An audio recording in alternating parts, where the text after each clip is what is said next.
Good evening, my friends, again. You're with us for another live episode of Retro Reload. I am your co host, Miss Lizzie Hedgehog. I am wearing clothes, so don't worry about that. And tonight we have our very awesome guest friends here. What?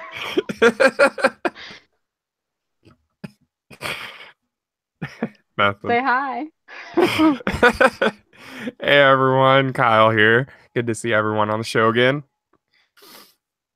Hey folks. Lizzie mentioned that she's wearing clothes because in the thumbnail caption, because of the camera angle and the shirt and the straps of the shirt kind of match the color of the hair, she realizes that for certain glimpses and everything, it looks like she's actually topless on the show.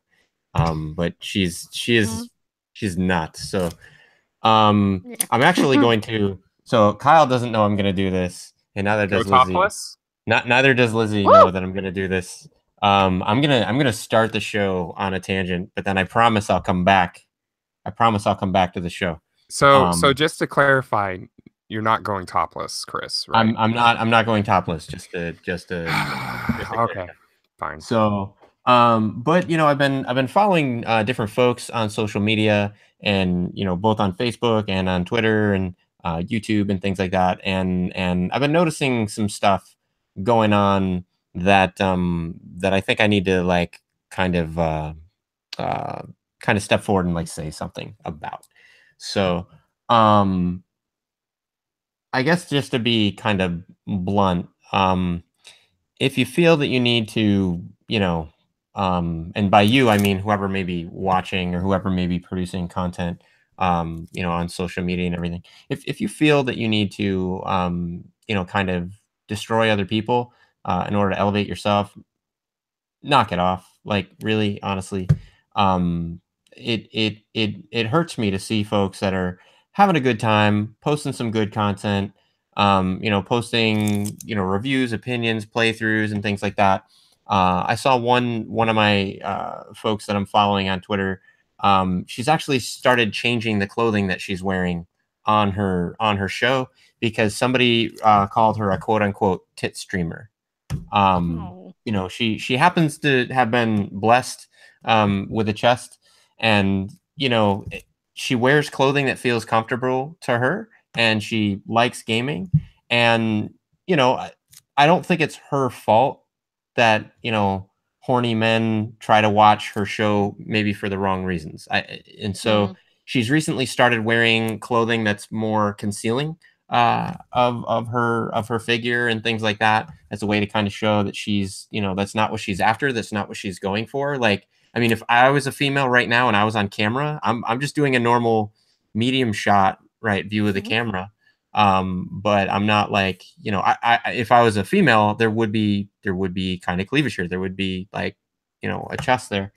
And so it just really hurt me that here's somebody that likes making content, likes gaming, likes interacting with the community, but then has to deal with all these trolls, trying to basically tear her down. And that she's actually changing the way that she's producing content Mhm. to kind of appease these folks. So that's not cool, guys. Like really, like so.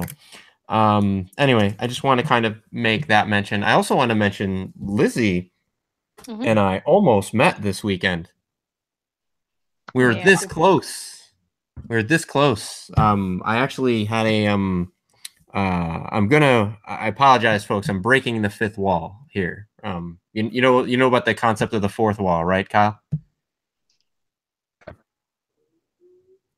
Are you there, my Oh, friend? Kyle? Yeah. Oh, can you not hear me? Yeah, yeah. You know about the concept of the fourth wall, right? Yes. Explain to our viewers what the fourth wall is. So breaking the fourth wall is, I believe they mostly kind of use that as like a narrative aspect, but basically, you're watching us on the show here, for example. If we did not talk to our viewers and acted like you weren't there, that would be sort of having that fourth wall unbroken, and then you could say we talked directly to you, and all of a sudden it's a fourth wall. I know that's not a great explanation, but No, that's basically perfect. Yeah, breaking the illusion that there's no yeah. connect between the reader and the subject, or the viewer and the subject. Absolutely. Usually, like if you're looking at my room right now, right, you can see wall here, wall behind me, right? There's a wall over here, you'd presume. This is the fourth wall. Or you can think of it as like length, width, height, plus, plus the fourth wall would be like, crossing that barrier into the fourth dimension. I'm going to take it another step here. Because I agree with the Retro Sports Gamer. He says in the chat, haters gonna hate. That's absolutely true. So my advice to anybody out there who's making media and the social medias and that kind of stuff, first, my advice would be, please don't try to be a jerk. Don't try to hurt people in order to like promote or propel yourself. It's just, I don't know. For me, I just think it's kind of without class and it's just not worth it.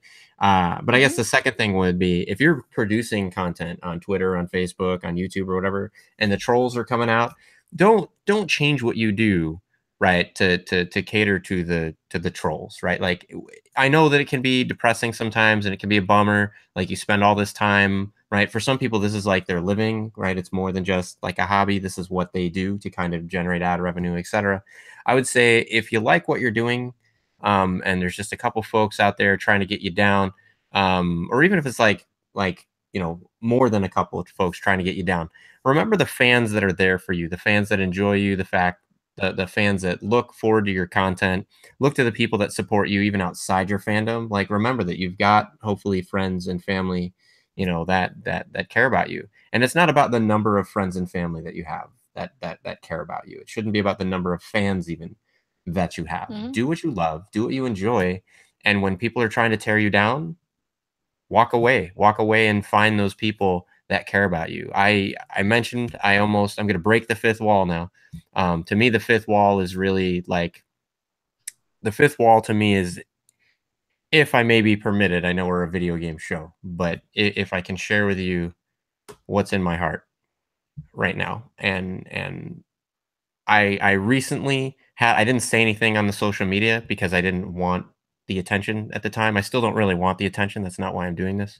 But I do want to kind of show the difference between what hate can do and what tearing folks down can do, and what really kind of love and supporting people can do.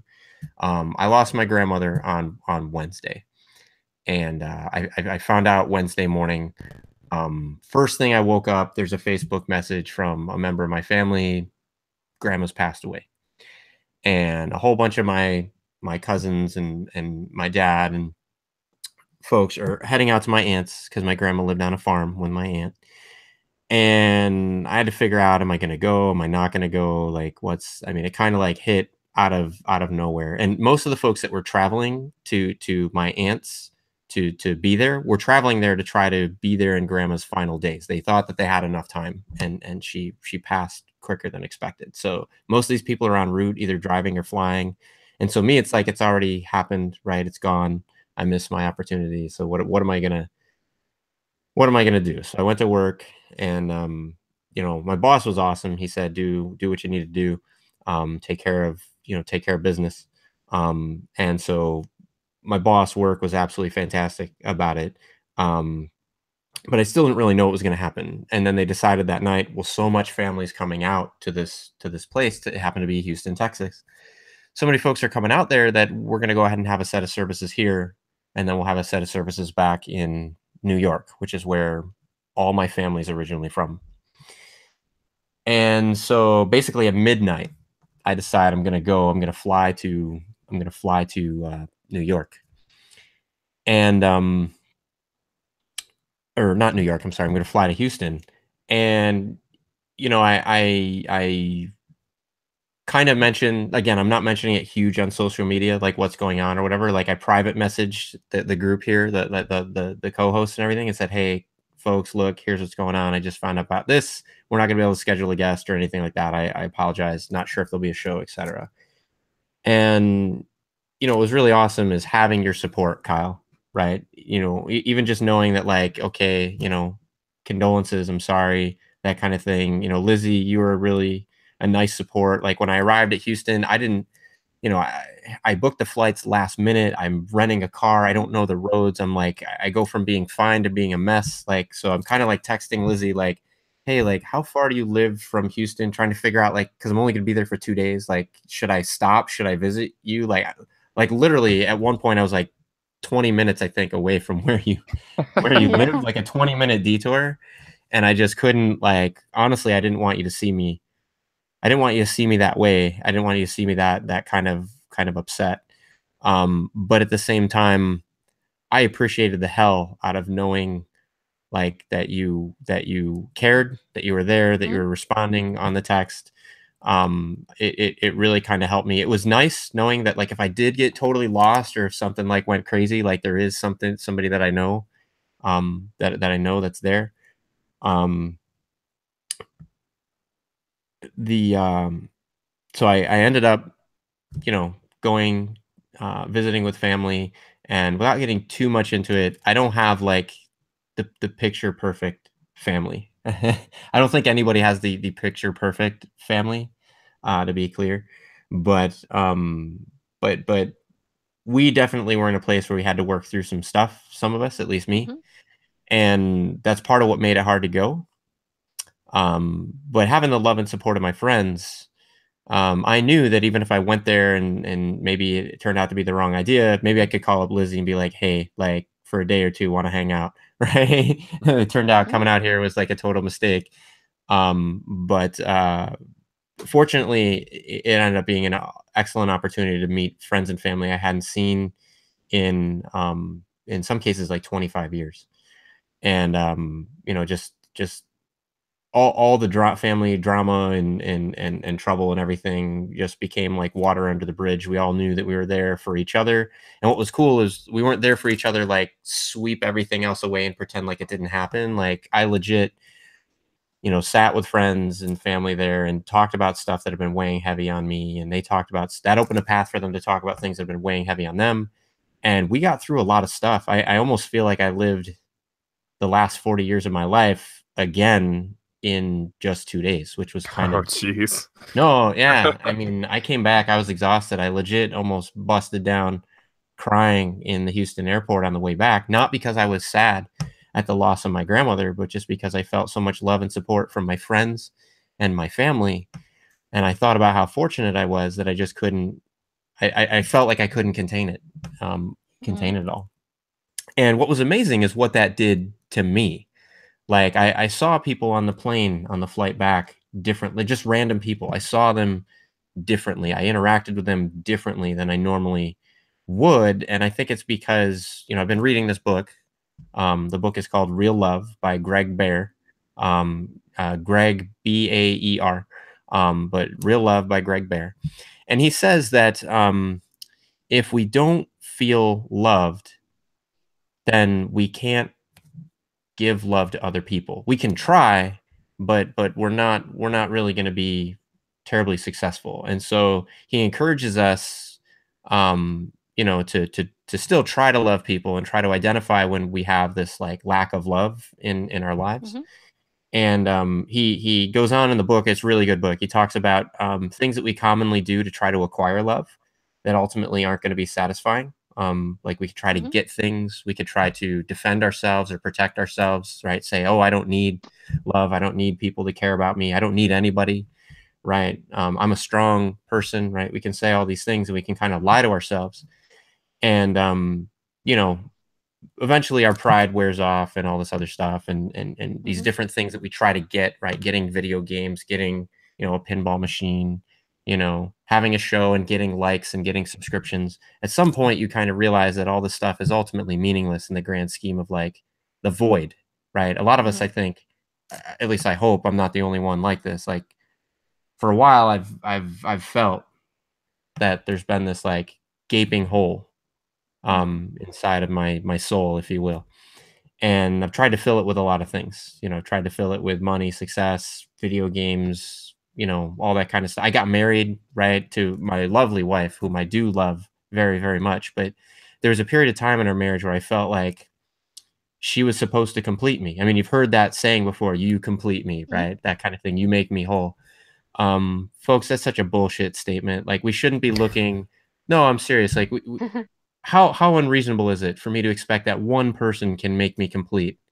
and that one person expects that I can make them complete, right? Like I don't think the whole is necessarily meant to be filled by one person. Otherwise, why would we be here with so many other people? I think each one of us has an opportunity, right? I think a lot of us feel empty, and each one of us has an opportunity to fill a portion of someone else's emptiness by just reaching out and caring about them, right? And without them having to ask for it, without them having to beg for it, without them having to even deserve it, right? Like I think a lot of times we'll know somebody and we maybe know some things about them that we don't like or that we don't agree with, and so we withhold love from them, and we make life difficult for them, and we say things about them that's very mean and hurtful. And versus, you could meet a complete stranger, and just because they're wearing a shirt that you like, you're giving them compliments and you're smiling at them and you're doing all these things to give them love. And you don't know who they are. They could be an axe murderer for all you know, right? And you're freely giving them love versus your brother, your sister, your mother, your father, your kids, or whatever you could be totally shitting on, and they really need your love just as much as that other person. So anyway, I know it's a game show. We're gonna get back to video games, but it's really been bothering me for a while, this whole social media toxicity that's kind of out there. And I've been wanting to say something about it, but I haven't really known what to say, how to frame it. And today I just kind of, the last week, seeing what it's been like to be around all the muck and everything and the dumpster fire sometimes that is social media, and then being unplugged from that for a while, at least unplugged from the normal channels and outlets that I'm in. I've been Facebook messaging my friends and family, private messaging for like 3 or 4 days. And it's been amazing. It's been fantastic. The things that we've been talking about, the memories that we've been sharing, the photos, the love. And I just couldn't help but think, man, if only on our normal Twitter feeds, if only on our normal Facebook feeds, if only in our day-to-day interactions with people, we could be sharing the kind of love and concern for each other, unprovoked, that flows freely when we notice that somebody's experienced a loss. I think the community and the world would be definitely a much better place. So I did want to thank thank my co-hosts for their love and support. Thank my family for the love and support. Some fans mentioned in the chat, sorry for my loss. Thank you very much. I definitely appreciate that. But with that, I do want to remind you folks that I am your host, DashV, and we are live. And this, finally, after a long monologue, is Retro Reload. I do want to open it up to Lizzie and Kyle here. Retro Sports Gamer asks a really interesting question. He says, what do you think about bigger gaming YouTubers that all obviously get the same free retro gaming equipment, then all promote it on their channels at the same time? Kyle, I'll let you field that one, and then Lizzie, you can go, and I'll provide my feedback last because I talked too much already. So I'm sure Chris will probably provide the most thoughtful feedback here. I'll be honest, I'm not actually like subscribed to a lot of retro gaming stuff, so I don't actually see a lot of that as far as like people getting the equipment at the same time and doing the reviews. If they get the stuff for free and for a review, I think that's pretty much fine as long as they disclose all that information, which I think we have pretty well established for the most part, at least as far as I know, as someone just casually views videos. I can definitely understand it also because for two big reasons. On the side of people that are outputting these products, I mean, it's just like when you heard maybe about Horizon Zero Dawn or Nier this year, where you have that pretty short period of time where you really have everyone's attention with something. And then after that short amount of time, I mean, it's just not really in the news anymore. And I kind of think of it as similar ways like how the Game Grumps do their videos. A new game comes out, they do their videos on it, and then after a while they either get through the game or get done with videos, and then they don't really do that game again, for the reason that when the train is hot, you need to jump on it and kind of keep going on that train, right? So so really I'm fine with it as long as they disclose the information. Personally, I might feel a little uncomfortable doing that just because I was like, oh man, if these people are watching, like I wouldn't want to necessarily say anything bad. So, but that's just speaking for myself and everything. I think as long as they disclose the information, in most cases, that's fine. Like I said, when something's hot, people are making their livelihoods on. Even though we love doing this stuff, I mean, it comes down to statistics and views and view time. And so if something is a hot product, people are watching a lot of videos on it. It's a good time to make a video about it. Hopefully get some of those views and get some of that view time, but also be able to inform people about whether the products we're spending their money on or not, or who is the right person for this product. So I guess that's my opinion off the cuff on that. Lizzie, I don't know how you see that, what your opinion is. Well, I've seen videos, here and now. I know who came from Star, and they're pretty cool guys, and other videos. But same thing with what you're saying about the disclosure thing.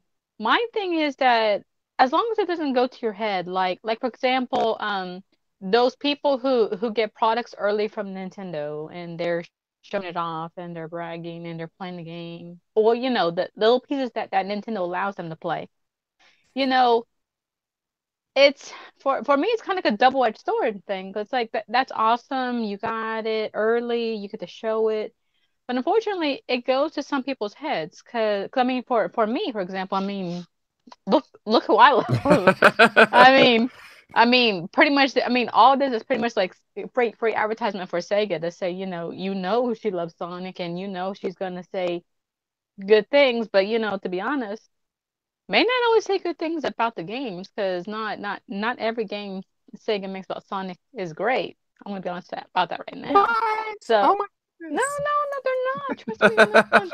I mean, like for example, if they come out with like a new game that wasn't Sonic, that was like let's say Streets of Rage came out finally again, or released everything.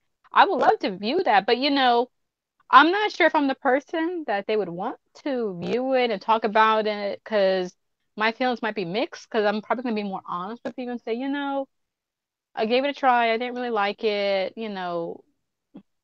It's just hard for me because I don't know how to really view some of those videos I've been watching, because I don't know what to say. Because you're like, I'm not gonna say, oh, this sucked and that's it. You wanna Right. say, hey, I like this. It was easy to hold the controller and move the character around. It's kind of hard because you don't know what to say, because like you said, Kyle, if the company's watching, like for example, if someone with Sega was watching right now, they're probably gonna say, "Oh my God, is that girl wearing clothes? Or is Sonic covering up this? Or is she gonna be honest and say only good things about Sonic? Or is she gonna, you know, take advantage of us and say this game sucks and keep all the free content?" You don't know what to say, because you don't want to offend the company, but at the same time, I want to be true to myself and say, this is how I actually feel. But at the same Right. time, it's a double-edged sword thing to me. It's like you can't be completely honest, but at the same time, I don't want to let things go to my head. If that makes sense. It's just really, really hard on how to view It's that kind of stuff. yeah, And it's plus, kind I'm of a girl. So a lot of times I'm not really gonna get that respect, I think, because I'm a girl. It's talking like, "Ooh, it's a girl playing a game, hot." Yeah. Whatever she says, we're gonna Oh, do it's a it. girl. It must be a tit stripper, right? Yeah, Yeah. but clearly not. But you don't know if you're gonna be taken seriously anyway. So it's like Yeah. I don't know how to view that one. yeah, it's like grading your friend's paper and giving feedback on it. Like if it's not so great and you're like, okay, I'm trying to make this constructive feedback, but and keep it professional, but you also have like the personal side of it. Yeah. Yeah. Yeah, I do yeah. think I see both. I think you both made excellent points. I don't really have any uh I see Kyle's point, and I think that you're spot on. I agree with both of you, by the way, that as long as they Mhm. disclose it, generally I'm okay with it, because I can usually tell if the person is trying to, like, keep things smooth with the person that handed over the content versus if they're just like willing to like tell you it like it is. I do feel like it Mhm. is easier to just tell you it like it is when you buy the thing Yeah. versus if somebody sent it to you. Like, for You have example, some personal stake in it. yeah, I got a pickup that you guys are going to see shortly that Mhm.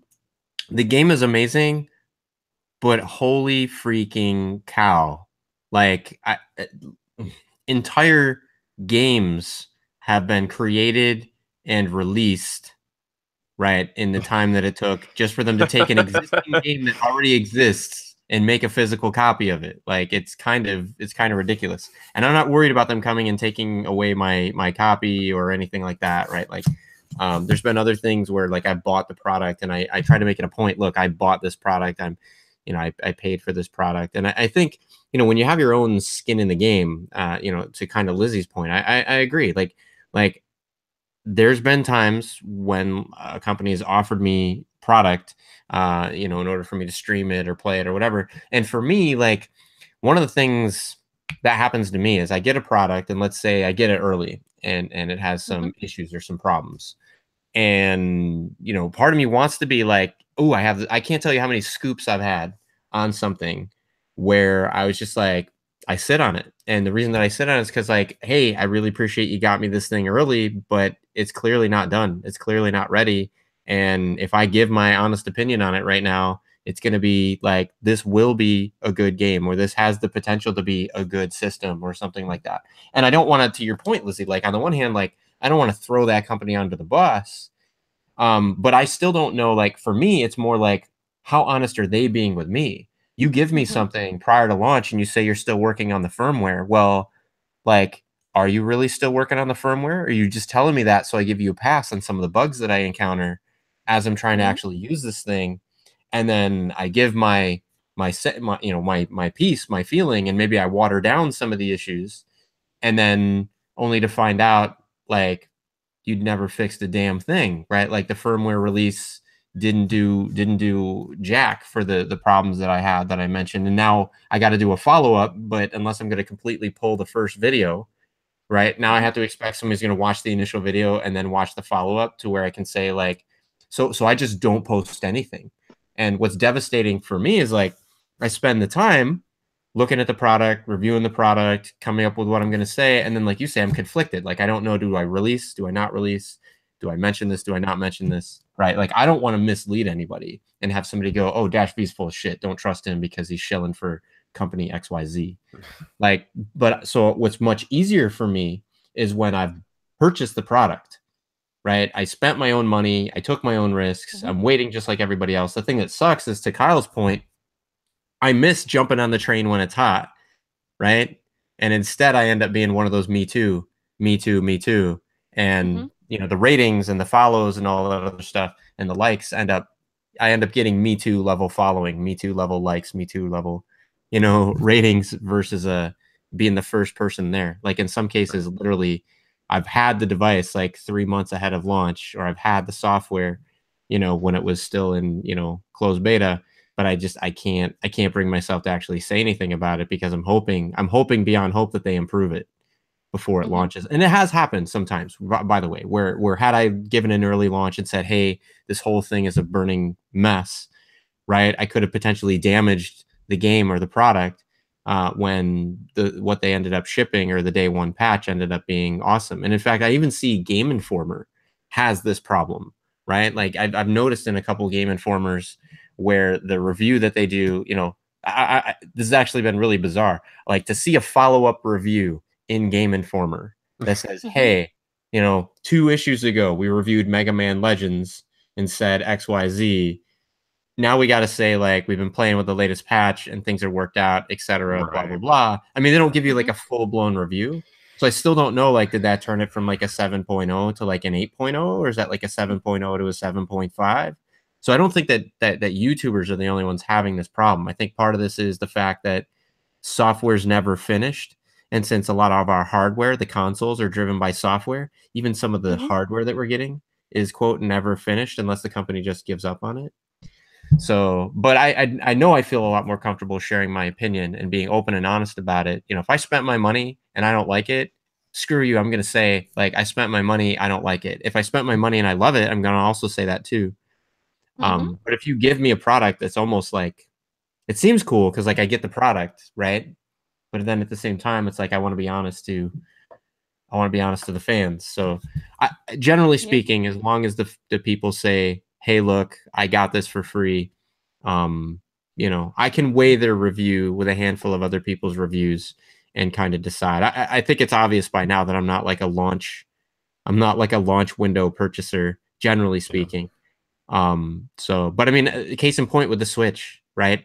All these people talking about the Switch and how excited they were and the potential and all this other stuff. I saw so many people posting positive, glowy, bubbly things about the Switch that still couldn't get their damn hands on one. And meanwhile, like literally, I'm currently this week working through the RMA process for problems that I've had with my Switch since launch, because last time I went through the RMA process, they literally lost all my information. Oh, And now it's like I barely have like a couple weeks left of warranty. I'm trying to get the original problems resolved, and because they don't have any of my original info, and I haven't spent the last like months trying to reproduce the issues faithfully. Last time they just wanted me to send the broken controller back. Now they literally, get this, they want me to send the entire console back, and there's no promises that I'm going to get my console or the saves back. I might get a refurb. It may or may not have my save games. There's no way for me to back them up. Like, yeah, I wouldn't want a refurb. Right. And meanwhile, this console, right, people are still like calling this like, you know, the best console of the year and all that bullshit. Like for me, it's been a fucking dumpster fire, honestly. Like I've been trying to play the game and play the console and enjoy the games in spite of stupid decisions that they've made. Right. I'm buying all these games in physical, and then I find out I still need to buy big ass memory cards because nobody can fit their games on the cards, or nobody wants to pay the extra money to fit their games on the cards. So this whole hope that we all had that it was going to be like this bastion, right? This island of physically, you know, preserved physical content turns out to be crap. A lot of the best games that people are like, you know, bubbling over are literally re-releases of games from the Wii U, like that these same people pissed on. Right. And I'm kind of like, actually have the console, actually playing it, like spent my own money on it, not happy. Like, so, but I can say that because I'm not worried about Nintendo, right, coming back and pulling ad revenue or saying, you know, we're not going to send you new product or whatever. And by the way, I acknowledge that my personal opinion and my personal situation and experience with the Switch is not everybody's. Right. So I still contend that if you're comfortable with it being a portable console first and foremost, and you're fine with buying a huge ass memory card for it, and that you can't back up your saves, and that most of the games that you're going to get for it will be portable, but they're going to be cut down from what you'd experience on any of the other platforms. If you can deal with all those limitations, it's a great way to play some of these games portably. Right. Dang, are you salty or what? So, but you know, I think it's easier to make those comments, though, to your point, Lizzie, right? If I don't have any ties to Nintendo, and I don't care about making or maintaining ties with Nintendo specifically to get products, right? So I can say how I feel, and you know, whether you think that makes it more legit or less legit, I'm sure there's folks that can kind of partition themselves. I could see Nintendo Watch right now, be like, we would give everything to that girl right now if she switches everything tomorrow right now. Could you imagine? Yeah. I don't have the appeal that you have, Lizzie. So I don't think that Nintendo would like. I think Nintendo would just be like, I don't think anybody's watching this guy. I don't know. Maybe they need to pull like a Verizon and Sprint deal where like, you know, Lizzie's on Sonic right now, but then someone's like, hey, you need to come over to this other game series. Yeah, Retro Sports Gamer says, thanks for answering the question. He says he feels like sometimes videos of these YouTubers, the videos that they make hurts the interest in their channel. You know what? I'm probably going to get myself in trouble for this. Metal Jesus, if you're watching, I know sometimes you watch the show. I hope I don't offend you here, but honestly, sometimes I don't know how to take what you're saying, because sometimes I think he's being too easy on the people that have made the product that he's reviewing. And so there'll be a lot of times where like there's this glaring fault with the device, and he's just like, no, I want to make it clear. It's like, wait, why are you defending? Like, if this was, you know, some other, you know, company, would you? And he is one of those ones where sometimes they'll send him products and he'll review and, you know, things like that. So the first couple times, right, I'd watch his reviews and I'd be like, oh, okay. And I you know, like when he does like a top, like I guess a perfect example, when he does like a top 10 TurboGrafx 16 games, right? I really actually enjoy those because, you know, maybe he's borrowing them from somebody or whatever, but it wasn't NEC, it wasn't Hudson Soft that sent him, right? Like this thing, like it's you know, maybe he's waxing nostalgic or whatever, but like it's his clean opinion, right? Even if somebody lent him the games, he doesn't owe anything to the person who lent him the games. They're not the one that made the games, right? But then when he gives a you know, his opinion on say, you know, a GameCube adapter or, you know, the analog NT or something like that, and I know that he got it from somebody that's in the community, that's well known and well respected, like how critical really are you going to be of that thing, knowing that you're likely to get like the ire of the entire community against you? Not even necessarily like the maker of it, but just like the maker of it is so well known and so well respected. How dare you say like these 5 games don't play, and so, you know, maybe, you know, maybe hold off until that's fixed, kind of thing. Like you'll get more of a vague comment like, you know, I played, you know, most of the games that I tried to play, there's 1 or 2 that didn't quite work, but you know, that might be smoothed out in some firmware update, and then he moves on. And meanwhile, I'm like, what the hell were the 2 games? Tell me the 2 games. Right? Like you gave a specific, no, is it Super Mario RPG? If I'm buying this specifically because, right, versus if you bought like a Retron 5 or you bought like a Super Retron HD, right? And then you played it and a game like Super Mario RPG didn't work. I know damn well you'd be saying Super Mario RPG didn't work, this game, this game, this game, this game. But then this other console by this other person that, like you said, Lizzie, maybe you're afraid of offending, you don't get a list of games that don't work. You just get this vague statement that like some games may not work, and you're left to hope that maybe it's a game you don't care about. Until you spend your money, you get it, and then you find out, oh, it happened to be the exact same game that doesn't work on any of the other, you know, any of the other consoles. Like Sonic Boom. Okay. So to your point, our, you know, RSG, yeah, it has for me hurt my faith, I guess, in that. And I want to be clear, I don't hate Metal Jesus. I don't think that anyone else should hate on him. I don't think he's a bad person. I don't think that he's deliberately dishonest with people.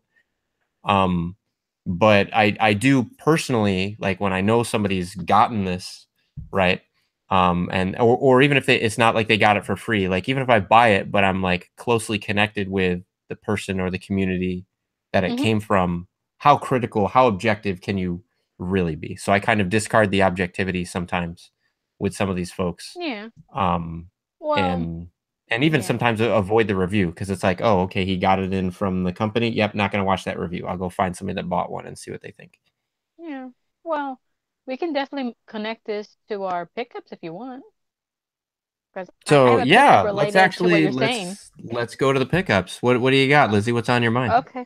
What you were just talking about. A game that was recently released. I think many of you know this game. Sonic Forces.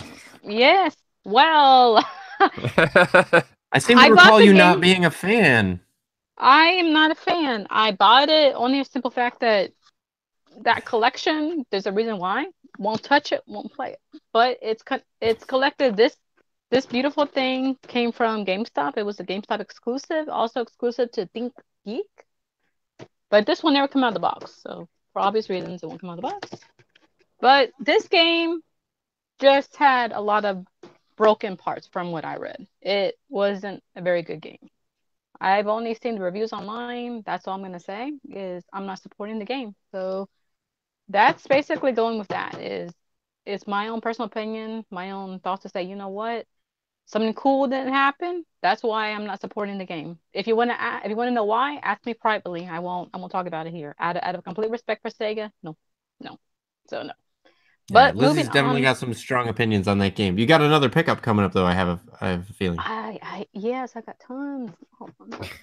This came out. This is staying in the box until further notice. But I got a Sonic Bank. Oh, very nice.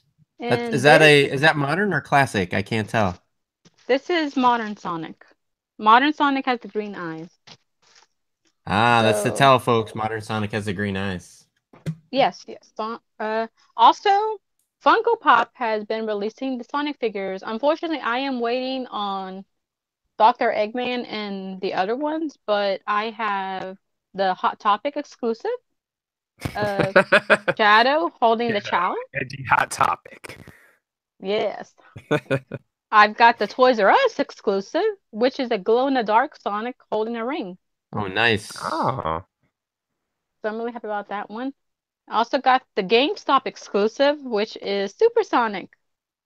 Nice. So that was really nice. Also, I've been collecting the Loot Gaming boxes lately. So I was just gonna briefly tell y'all what's in here. This past month, I forgot that I had it going on. I thought I canceled it because I always get loot boxes, loot anime, loot gaming if it's gonna be Sonic. And then once I get it, I close that subscription. Well, I forgot that I had the subscription going. So it was had Legend of Zelda. This is the shirt they sent me, but I'm completely creeped out by the shirt because like it just seems so demonic, even though Link's on it. Oh, So wow. I'm like, yeah, so I'm like, I'm gonna like give this away because there's a gaming charity that I'm gonna be giving away some of my stuff to. So definitely I'm gonna be giving away that. Another item that came in that box is a bento box of Nice. the oh, retro cool. Ninja Turtles. So I was really cool about that. I got a really cute Mega Man figure from Kiddo. What do you call it? Kiddo. What's that thing? Kiddo Robot. Kid Robot. And inside, it was the red one. Ooh. Oh, Yeah, so it's the red one. I actually accidentally got two of these, so I don't know what's in the other one, but it's it's basically the same thing. It's just a random Mega Man figure. Also, Space Invaders. oh, that's cool. I like Very that. nice. Does that Very Yeah. light nice. up? No, it's a mini alien vinyl figure, limited edition from Loot Crate. So that's what Oh, was in there.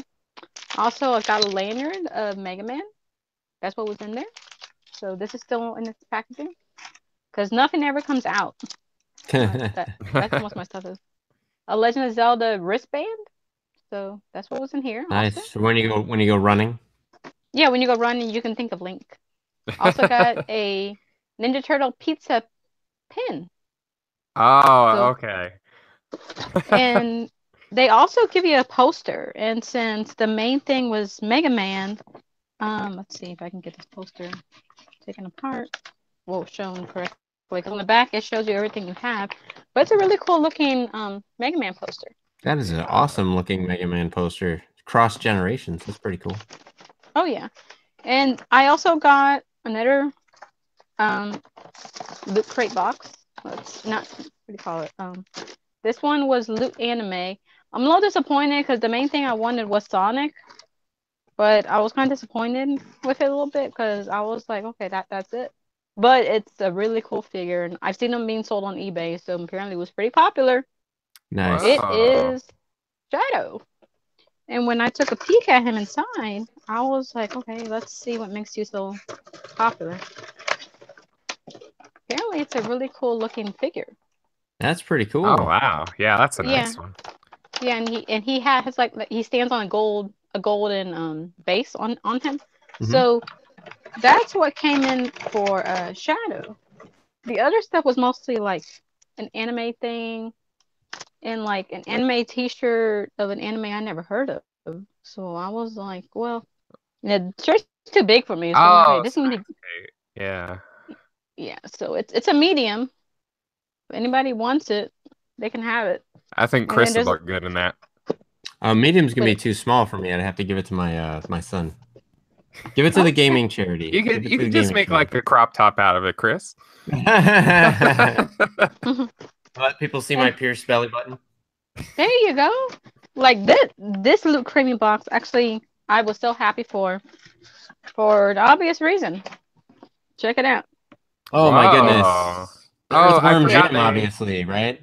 yeah, Yes, it's they make the inside like the displays and stuff like that. I forgot about that. yeah, the Luke Gaming thing is Sonic, and I was like, heck yeah. Well, apparently it's a Dr. Eggman figure, Nice. and let's see. Actually, a brief tangent. I just want a follow up from last episode. So, last 2 weeks, we actually covered the Sonic Battle Racers, Hmm. Sonic the Hedgehog Battle Racers tabletop game, the Kickstarter, which closed out, by the way. Um, Hmm. they did pretty well. Let me see if I can find which. That's the figure. Nice. Oh, what? Look at his big ass mustache, man. Look at that thing. So L, you remember L, right? One of our viewers, L. They said, I found this episode so important, referring to the Sonic the Hedgehog Battle Racers episode, the second one that we had. Learned plenty of things about Sega and Sonic Team's thinking just from listening to the talk on this board game. The whole pushing the Eggman thing, as well as forcing the modern Sonic style guide, it was pretty telling, and it's kind of what irritates me about Sega. It's like a divide between two generations, 80s and 90s kids versus 2000s and 2010 kids, and where they want Sonic to go. Thanks so much for this episode. So L, thank you for the commentary. I'm glad that folks are learning new things and exciting things about some of the IPs that they love and everything. I do think that you're right that there's a maybe a divide between two generations. That said, I don't know that I believe think it. Yeah, I know that there's definitely a divide there. I think right now for Sega, I think it's this challenge of wanting to make something old new, but at the same time, the community wanting the old more than the new. Yes, I will agree with that. I love my classic Sonic, mostly because that poster took me a long time to find them on eBay. When I found them, I had to have them. I had to have them because that apparently came once in a while in the original Sonic game boxes. Yeah. So when you bought the game back in the 90s, there was a chance maybe that poster was in there, but there was no guarantee. And I saw it at a gaming at a gaming store in Austin, Texas when I had gone to Classic Game Fest. And I really wanted it, and I asked them, can I buy it? They go, no, but I was like, I wanted it. So I went searching on eBay every week until I found it. We're like, I will cut you. No, I didn't steal it from him. I actually found it on eBay. But spread love. This also came in that loot box. Oh, that is an awesome lunchbox, Lizzie. Yeah, I got 2 of them too. But it's you got 2 of them? Hey, we'll talk on the offline about like what if you're willing to sell one of those. Oh yeah, that's the plan. I got this. It's a Loot Gaming exclusive. It's 4 Mario coasters. Yes, 4 of them. Those are cool. That's really neat. I like that. And so I know that wasn't.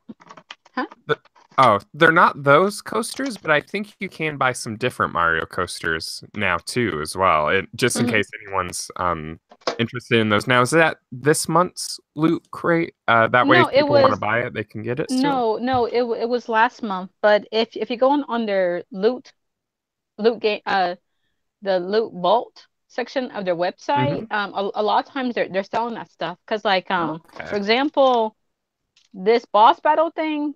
Yeah. This was random in each loot crate. So there's 7 Chaos Emeralds. And I was pretty upset. I go, okay, I got the silver one, but that means there's 6 more to get. So I emailed them and I asked, how do I get the other 6? And they said, well, we just put it on our website, so you can actually buy the whole 7 set. Oh, wow. Which I did. So now you have an extra one, though. Yeah, by itself. But I have the 7 emeralds safely on my shelf over there. Nice. But it was worth it. It was $40, folks, but it was worth it. My goodness. For me. Dedicated. Yes. And then this shirt was in there too. And I think it's like what's that, Crank? Conquer, yeah. Yeah, that was in there. So that was in there, and if you're asking, this is what's also inside the that loot. That's really neat. Box. That's really neat. I like that. Yeah, and then I have one more to show y'all. I think y'all might like this one. If you ever shopped at Walmart, they've been selling these. Yeah. From Culture Fly. There was Mario, Legend of Zelda, and Call of Duty. Those were the 3 that they were selling. They put them on clearance, so they were like $15, and all they had left was a couple of Marios and mostly Call of Duty. So my mom was like, well, which one are you going to get? And I got this. Let me think. Yeah. And my mom was like, when she saw it, she was like, huh? Are you cheating on Sonic? That's not Sonic. So? I'm still a gamer, right? I can still collect other stuff. It kind of caught my mom off guard because she was like, "That's not Sonic." I go, "Yeah, I know." But I'm gonna open this. You gotta punch it open. No, it's just way tight. You gotta punch it, and then the coins come out. Okay, let's see. Let's see what's in here. Well, gee whiz, what they put a lot of stuff in here. Apparently, My goodness. it's a little lunch kit. Oh, Yeah. Lunch kit. It's a lunch kit. That's what Very was nice. in here. And they gave me this cute little figure. Nice. Oh, I like that. And let's see. Culture Flag gave me their announcement. 50% off. But you put it on clearance, so there's nothing here. And apparently this is that a Mario. hat? It's a Mario beanie hat. Ah, okay. I thought it was maybe the hat from Super Mario. Oh no, it's his hat, but it's a beanie version. Ah, okay. And apparently these are sticky notes. Ooh, except is it blank on top? Yeah. Okay, yeah. I was like, you can't read anything on there.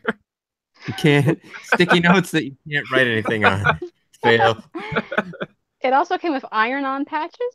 Oh, nice. Oh, yeah. Nice. Cool. So that was pretty cool. They put a lot of stuff in here. You need a Gene vest, Lizzie. You need like Sonic patches and Mario patches on it. I do. And then they gave me this little coin. Yeah. It's like a little collectible coin. That's kind of neat. I like the coin. And then this I'll open because it's still kind of cold here, but it's getting really hot now. But apparently this, hold on one moment. Oh, it's a fleece scarf. Ooh. So that's everything that came in here. There was a lot of stuff. One thing I forgot to show, and I want to show it real quickly because I didn't get a chance to. Ooh, that's a nice poster. That came with that boss battle poster. Very nice. Very nice. So this will go into one of those and be hung on my wall eventually. Just don't know when yet. My goodness. That's a lot of pickups, Lizzie. I want your job. Like I can't afford all those pickups. Lizzie's balling. She's got all that swag. I'm telling you. You know what? I bet you she's getting it all free from she's selling for the Loot Crate company and all that, I'm telling you. Okay, that's all my stuff for now. So Kyle, do you have any pickups from your friend? Not really. Actually, I came across this today. I bought this a long time ago and I never found it, and I'm not sure where it came from. I'm not sure if you can see it, but I assume it's just like the Sonic 2 for the Game Gear. Yeah. So so I found that. Other than that, this week I got into Pokemon. It's something I've never really been able to get into, but I kind of started picking up the cards again just because I do like card games, and I got actually one of you can get a set with one of the huge cards in it. And I got the Primarina one because I really like that one for my starter. So really that's all I got for this week. I haven't really had any games lately that I've wanted to pick up or anything, so I've kind of been doing some other stuff right now. Yeah, I'm kind of as folks know, I got I'm kind of in the same boat as you, Kyle. Like every now and then, like something will kind of like trickle in because I already had it locked in as a pre-order or something like that before I, dropped a crazy amount of money on a pinball machine. Yeah. Almost as much money as Liz spent on her Chaos Emeralds. I'm just kidding. Those did look pretty sweet though. So yeah, I've been waiting. I bought I think it was last November or last December. I bought Skullgirls Second Encore. And I bought it. Had I already purchased it, had I only purchased it on PlayStation 4, I would have been done. I would have had it like a while ago. But I also purchased the soundtrack and the PlayStation Vita version, and it took those folks so long to get through certification. It was actually really interesting because if you read their site, and again, this is the part where maybe I make somebody upset, but it is what it is. So I spent my own money on this. I think anybody that's upset that it's taken as long as it's taken, first, take a breath. It's only a game. But second, I think you're kind of justified in a bit of that anger. So let's say Night Trap was conceived, licensed, developed, released, right, and everything for, you know, in less time than it took to get this game that already existed before they pursued a physical copy through certification. So I know that the company has been pretty much throwing Sony under the bus quite a bit with like certification and everything.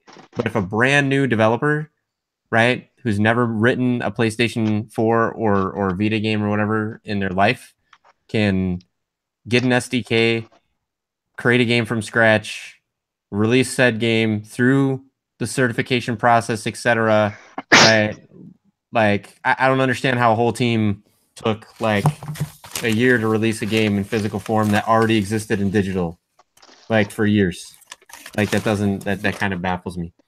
But anyway, it is what it is. The game is pretty good. I mean, I know some of the stuff they said. Like there were some things. I guess they were trying to release the game in a way that would be good, like internationally, and in order to do so, there was certain criteria that they had to meet and all that kind of stuff. But basically, what it amounts to is there's a lot of bugs they had to fix regarding the online play and things like that. That until they had the bugs adequately fixed, they weren't going to be able to launch. So they can blame the certification process, but I kind of have to call bullshit on that. But the cover's pretty cool. It's got a nice slip cover, and then you can see the case itself is pretty nice. I was super excited actually to see this game finally come out in physical form. If you like Cuphead style graphics, it's kind of got that style of graphics and music. And here's the PlayStation 1 in its cover. So what's really cool is they did try to make good on the delay. As one of the things that you'll notice, it comes with the cards, but most of the games now are starting to come with the cards from limited run games, the collector cards. So that was kind of neat, right? But they did give us these lithographs, which I thought was a nice gesture. They didn't have to give something extra. They could have just said tough, right? Like keep waiting. But they got these really nice. Ooh. Yeah, these really nice things. So this would look nice in a frame. This is pretty cool. Can you hold it a little closer to the camera? Yeah, let me try to. I know my quality is not great here. I was just trying to see who's on there. Trying to get not get the glare on it too, but. Oh, that's nice. Yeah. Cool. So, and because I got both the Vita and the PlayStation, I got the Vita and the PlayStation 4 version. I got two of them. They're the exact same one, but. And then the soundtrack, which is pretty darn good. So it's a great game. I know the developers have worked super hard on it. It's just really kind of surprising how long it took to get to there, and to give the developers full credit, right? Like, if it really does take this long to go from like digital to physical, that kind of gives me two thoughts on that. One is, oh my goodness, I can see now why we don't have more physical games. But number two, it would be really interesting to understand and find out why a game is fit to be released digitally but not physically. Right? Because again, this isn't like it's not like the whole launch of the game was delayed. Like the game literally was out for a year and a half in digital form. You could buy it on the PlayStation 4, you could buy it on Steam, and yet it takes another year to actually get released in physical because of certain standards and criteria that have to be met that weren't met. So what is that actually saying about the games that these companies are allowing to be released in digital only form? I ask that as an open question because I honestly don't know. So ending on a more optimistic note, though, you folks have heard me on the Twitter and I think maybe on the show once or twice, kind of loathe that I can't get my hands on stuff, right? I can't get my hands on I can't get my hands on the Super Mario cereal. I can't get my hands on the NES Mini or the SNES Mini. Tyler, right? T. Pugmire, when he found out about my grandmother, we were Secret Santas, or he was my Secret Santa for like a long time back, so he still happened to have my address. And he tracked down a Super Mario cereal, and he mailed it to me. So when I got back from Texas, I found that there was something in the mailbox, and I took it out, and I didn't recognize the address, and I hadn't ordered anything because I knew like I can't order anything. But I bust it open and I look, and there's a box of cereal. And I go back and I look at the address and I look at some stuff. I'm like, oh, it was from Tyler. It might just be a box of cereal, right? As you can see, I already opened it, right? Like, which I know is a faux pas. Like some people, oh, he actually opened it. He's a collector, blah blah blah. I'm gonna stuff it with paper or whatever. The yes, I'm a gamer and a collector, but like games were made to be played, and cereal was meant to be eaten. So I was gonna, and the cereal is actually not bad. It's just a shame that this is so hard to, it's impossible to find here in the Bay Area, which is a shame. Actually, I can pretty send you decent cereal. some. They're everywhere. They're $2.36 here in Houston. That's how cheap it is. Yeah, I can't. It's not even. My wife has tried multiple times to find it in the store. It's not there, but lots of it on Craigslist. So it's kind I'll of send you a couple. crazy. So anyway, sometimes, right, the world can be a dark and mean place, but I think if you surround yourself with the right people, I think it can be as bright as the studio that I have here right now. And I want to say that Kyle, Lizzie, Jeremy's not here, but Jeremy, this is your shout out, even though you're not here. T. Pugmire, miss the hell out of you. Hope to have you back on the show sometime. You folks light up my life like this studio, and I do what I do in part because of the great fans and how awesome it is to have you in the chat talking with us, and partly because you guys are really great to hang out with as co-hosts. So thank you for everything. It's been a hell of a run these last 2 years. You're welcome. So, and with that, folks, unless Lizzie or Kyle have something to add, I think we're at time. Lizzie, you got anything to add? I'm starting to wonder how much I actually spent. We probably don't want to know how much money in Sonic stuff is in that room. Yeah. Probably more than my pinball machine. And Retro Sports Gamer said Pug's probably too busy playing a CDI to join us on the show. So. Oh yeah, he's playing the hell out of that Legend of Zelda game on the CDI and loving it. Probably he's all wrapped up in Hotel Mario. And Sonia, our international viewer from Korea, was joining us tonight, and she said hi to you, Lizzie. Actually, so thanks so much for joining us. Yeah. Oh, there is a little quick news. Nintendo said that Mario is a plumber again. So he's a plumber again. After a long time, he told no. Oh, this is concerning. So is Mario unemployed for a while? Well, remember in the 80s, he was a plumber. Right. It was clear he was a plumber. I never knew he stopped being a plumber. Well, Nintendo said no, he's not a plumber anymore. But then they're going back and saying no. His first job was a plumber, so he's still a plumber. Oh, I gotcha. It's like riding a bike, right? I don't know where I was going. Hey, Princess Peach, she ain't gonna get with no plumber. Okay, she needs a man with real steady income. Okay. Yeah. It's Mario. Not $20 an hour. She needs like $500 an hour job. Okay. Oh, that kind of job.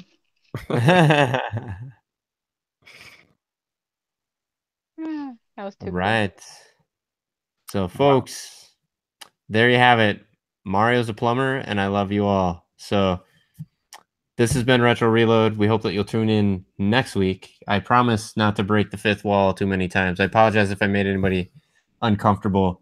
You know, it's easy to fast forward to the part where we talk about gaming, but it had been heavy on my heart, and I want to make sure to kind of say something there. So, just think about, and what I'm doing is what I'm about to say. Is it going to help somebody, hurt somebody, that kind of thing? Mhm. I want to also echo that I said some stuff earlier, to try to kind of drive a point home. And I mentioned, the YouTuber, Metal Jesus. I'm a fan of Metal Jesus. I like to watch his show. And I Mhm. like, what he does. I do think though, the only point that I was trying to make is that I do, even with somebody established like him, that I would normally enjoy and trust the videos. Sometimes I always have to wonder if somebody got something, whether or not it's tainted their view. I know for me, I think it'd be really hard for me to not have it influence Mhm. myself. So, but maybe that's just, maybe I'm weaker than other folks. So, but hey, if you're doing what you love, and you're honest about what you're doing, to the extent that you're aware, then I think that's the best that any of us can really ask for, right? Mhm. So, folks, be honest to yourself, be honest to other people, try to do what's right, and catch us next week on Retro Reload.